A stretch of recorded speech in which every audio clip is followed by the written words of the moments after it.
In this edition of In-Depth Alaska, we speak with Dave Schneider, geophysicist for the USGS and Alaska Volcano Observatory, about the recent changes on Mount Spur. Dave, we got the release this morning that for the first time in 10 months, Mount Spur alert level is now back to normal. Can you explain why that alert level was dropped today? Yeah, over the last number of months, we've just seen a slow decline in all of our monitoring parameters. The seismicity has been decreasing, our gas emissions have been down, and there's really been no deformation associated at the volcano, which was part of the information that led us to conclude that magma had intruded into the volcano. We think that's now paused and stopped, and so that the likelihood of an eruption in the near future is very, very low. Okay, can you define near future? What does that mean? That's a great question. I mean, right now things are quiet, and there's no differentiating between stages of quiet. If it were to ramp back up, we'd start seeing signs in all those parameters, and then we could give out more information. But quiet for the next week is the same as quiet for the next 100 years. Gotcha. Okay, because things can change overnight. We know that. So the magma that you've been watching that was causing that deformation, now is it still inside the volcano or beneath the volcano and just not growing? Yeah. Can you kind of explain that?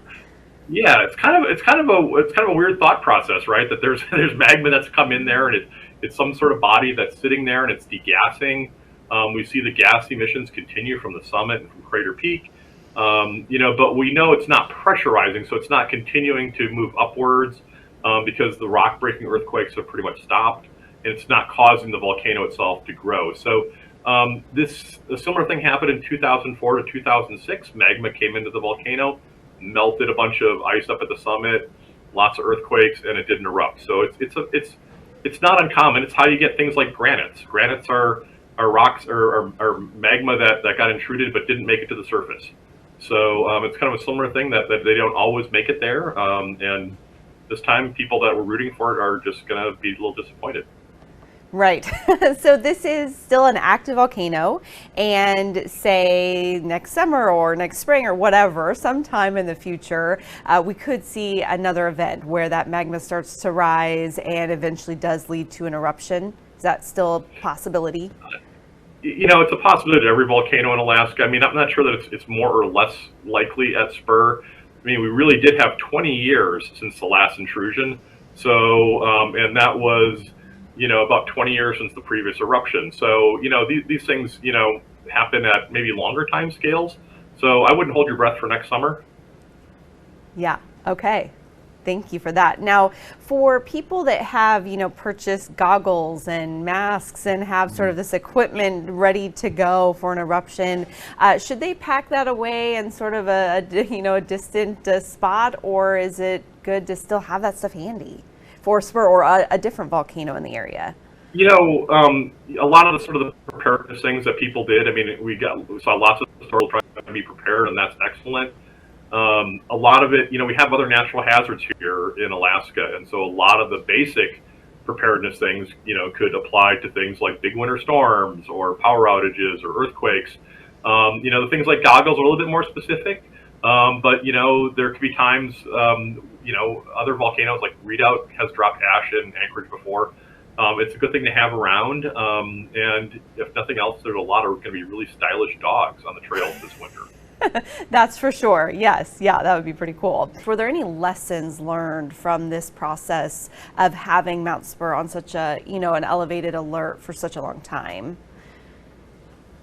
Yeah, I think one of the things that was an advantage is that AVO got to work really closely with the emergency management offices in the Kenai, the municipality of Anchorage, Spurr, and the state to make sure that all of our products and information on preparedness and what to do were consistent, that they weren't overemphasizing things, they weren't underemphasizing things. I think early on people were really worried that roofs were going to collapse from ashfall, and that's like just totally not going to happen here. So like just these basic things, and this emphasis on, this would be a nuisance rather than an immediate threat to your life. Just putting it in perspective and working with those really talented emergency managers on getting the message consistent. Because you don't want one group saying one thing, another group saying something else. People get confused. And so I think that was very gratifying, and that this was, in effect, a very extensive training exercise for all of us, reacquainting ourselves with our colleagues, building relationships, and that's all really important for the next time something happens. Now, anything else you think people should know about just what you guys are working on at AVO and USGS, volcanoes happening here in Alaska? Anything interesting going on? Well, out in the Western Aleutians, out past ADAC, there's been a volcano that's been putting out a lava flow for years now, just happily putting out lava. And so people sometimes forget that there's actually volcanoes erupting, or there's volcano erupting in Alaska. It's been going on for years now, and doesn't have to be a problem. I mean, most volcanic eruptions in Alaska are more of a nuisance than an actual physical life threatening situation. So people keeping that in mind, and I know a lot of people, had a lot of concern about Spur, and I think it's a good lesson that being prepared for natural disasters is always something we should do, and it wouldn't necessarily even be a disaster if it had erupted. It might have been more of a nuisance that we would have dealt with. So, yeah. Okay. I think that's a good thing to remember. Okay, yeah, that's great advice there. And while I have you, we've been watching Kamchatka, and we had some airline delays earlier this month from that ash that traveled across the Bering Sea. Are those volcanoes over there still active? Are we still seeing, potential ash emissions from that? Yeah, and really, I've been at AVO for almost 30 years now, and the volcanoes in Kamchatka are prodigious ash-producing volcanoes. There's been numerous cases with volcanoes that have put ash clouds that have reached Alaskan airspace. Actually, going back to when I was a graduate student, so even longer ago. It's just a very volcanically active part of the world, and tectonically, as you know, with the big earthquake of a couple weeks ago. And those things, are related in a general sense, but not entirely, correlated. That's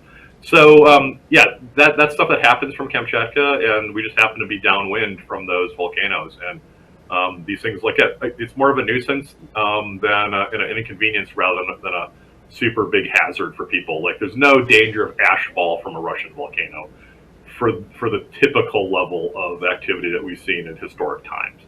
I mean, you go back, maybe tens of thousands, maybe thousands of years, there might be something that was bigger, but for the most part, there's never going to be an ash fall from a Russian volcano here in Alaska. Gotcha. Okay. Now, looking ahead to the future with Mount Spur, I know that through this active time, you guys did a lot of work, put up new instrumentation.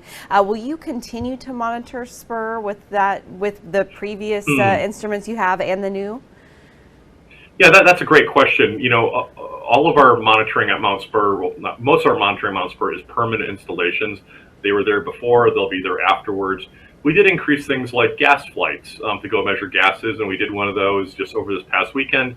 We'll continue to do those over time, and at some point, when you're measuring zeros, you start doing them less frequently. There's a few things like that will decrease, but ready to spin back up if like our permanent monitoring data shows increased activity. Okay, gotcha. So again, Mount Spur now back to normal. So we'll just proceed with normal. We'll of course get your daily, weekly, monthly updates there from the Alaska Volcano Observatory on all of our Alaska volcanoes. But as for now, we are no longer under that advisory for Mount Spur, and we'll see what the future brings. Thank you so much, Dave, for joining us here this afternoon. Yeah, thanks for the opportunity to talk a little bit about volcanoes, my favorite topic. Awesome. Thanks so much.